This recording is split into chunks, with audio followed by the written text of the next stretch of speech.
Good morning. Class 12th subject home science lesson number 6 पाठ का नाम है ज्ञान इंद्रिय। तो मैंने आपके लिए ज्ञान इंद्रियों में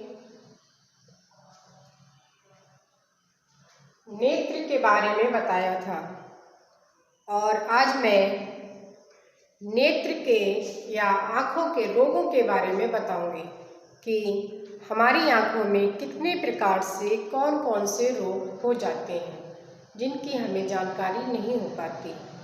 तो हमारे आँखों में जो कुछ सामान्य रोग हैं वो इस प्रकार हैं। नंबर 1, दूरदर्शिता या हाइपरमेट्रोपिया।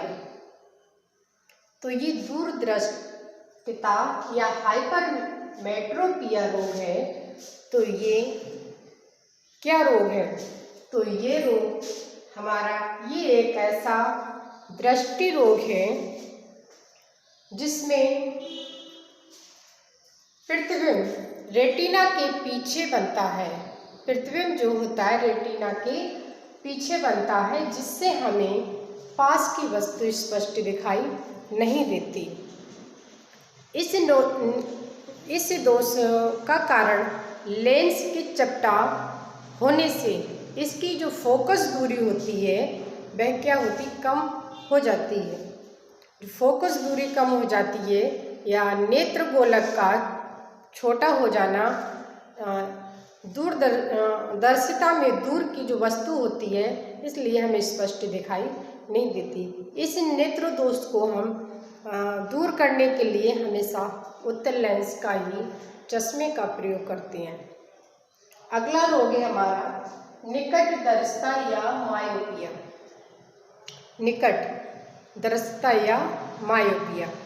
तो निकट दृष्टता में क्या होता है? इसमें मनुष्य को पास की वस्तु तो स्पष्ट दिखाई दे जाती है, लेकिन दूर की वस्तु स्पष्ट दिखाई नहीं देती।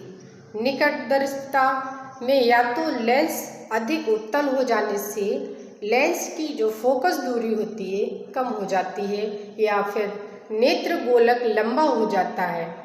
इन दोनों ही अवस्था में प्रतिबिंब रेटिना के आगे बनता है। इस नेत्र दोष में हमेशा हमें अवतल लेंस के चश्मे का प्रयोग करना पड़ता है। नंबर 3, इसके बाद हमारा नंबर 3 आता है प्रेसबायोपिया। ये प्रेसबायोपिया रोग है। तो ये रोग वृद्धावस्था आने पर धीरे धीरे लेंस का लचीलापन जो होता है कम हो जाता है। इसके साथ ही जो सेलेरी काय या निलंबन स्नायु की भी लचक कम हो जाती है और नेत्र अधिक दूरी की वस्तु या अधिक पास की वस्तु पर ठीक से फोकस नहीं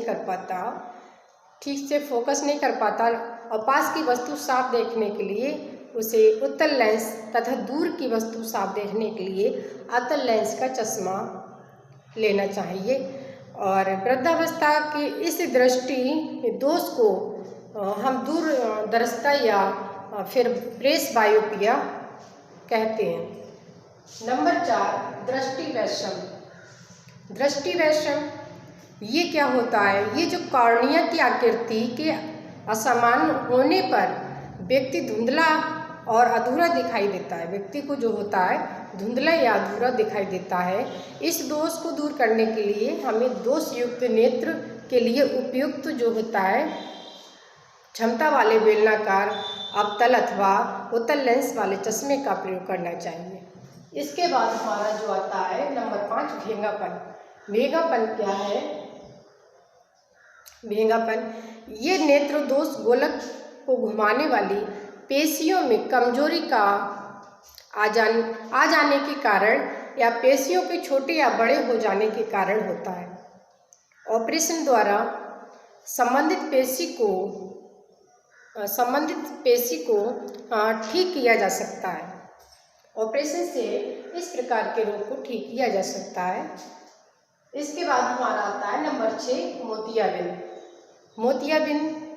इसमें लेंस के अपारदर्शी हो जाने के कारण और प्रकाश की किरणें दृष्टि पटल तक नहीं पहुंचती और मनुष्य को दिखाई नहीं देता। ऑपरेशन द्वारा अपारदर्शी लेंस को निकालकर उसके स्थान पर चश्मा लगा दिया जाता है। आजकल नेत्र के अंदर कृत्रिम लेंस रोगियों को दिया जाता है। इस कारण लगाए जाने वाला जो चश्मा होता है सामान्य होता है। नंबर 7, वर्णांधता। वर्णांधता हमारा एक जन्मजात रोग होता है। ये एक आनुवांशिक रोग है जो पीढ़ी दर पीढ़ी चलता रहता है। इस रोग में क्या होता है, हमें जो होता है कलर लाल तथा हरे रंग की पहचान नहीं हो पाती। हम स्पष्ट रूप से लाल या हरे रंग को नहीं देख के बता सकते। नंबर 8, रतौंधी। ये रोग हमेशा विटामिन ए की कमी से ही होता है। इसमें क्या होता है, इस अवस्था में क्या होता है, रोडॉप्सिन जो कि एक दृष्टिवर्धक है का संश्लेषण कम होता है। इससे मनुष्य को कम या धुंधले प्रकाश में कम दिखाई देता है। इससे इस रोग से बचने के लिए मनुष्य को हमेशा अपने आहार में गाजर है, पपीता है और मक्खन है, मछली का तेल है इत्यादि लेना चाहिए। विटामिन ए वाले स्रोत हमें लेने चाहिए और इससे ये स्रोत जब लेंगे तो ये रतौंधी का रोग है अपने आप स्वतः ही ठीक हो जाता है। इसके बाद आता है हमारे आँखों का दुखना। आँखों का दुखना, अक्सर हमारी आँखें दुखने लगती हैं, खुजलाहट होती है, बहुत अजीब सा महसूस होता है। तो ये क्या होता है, हमारे एक प्रकार का संक्रामक रोग होता है।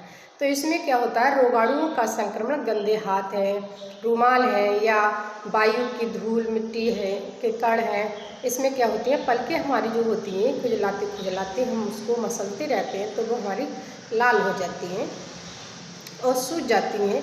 तो इस तरह से आँखों से कीचड़ आने लगते हैं और आँखों से कीचड़ भी आते हैं और हमें एक प्रकार की अटकन सी पैदा होती है।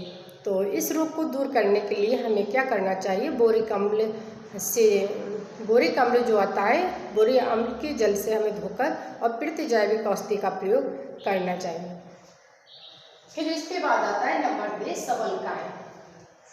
सबलकाय क्या है, ये जलीय बेस में तथा कचाव बेस में पाए जाने वाले एक तरल का दबाव अधिक हो जाने से दृष्टिपटल जो होता है हमारा क्षतिग्रस्त हो जाता है।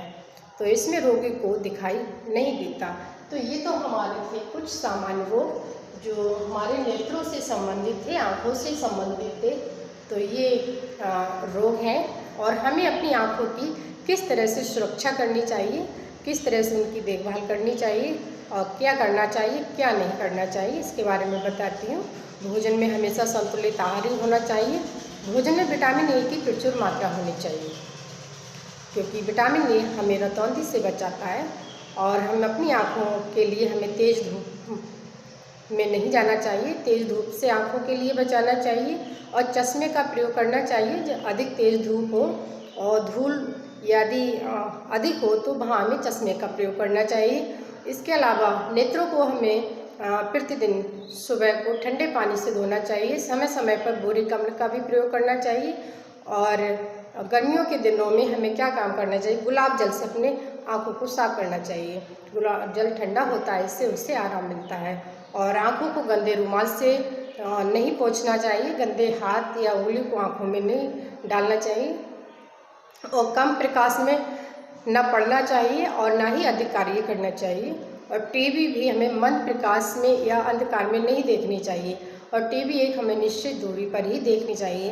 पढ़ते समय हमें अपनी किताब और नेत्रों की दूरी लगभग 1 फुट होनी चाहिए। 1 फुट की दूरी पर हमें किताब का प्रयोग करना चाहिए। तो इससे हमारे आँखों के लिए कुछ लाभ मिल सकते हैं यदि हम अपनी आँखों की सुरक्षा स्वयं करें। और आज की वीडियो जो थी मेरी यहीं तक थी और मैं अगली वीडियो में आपसे फिर मिलूँगी।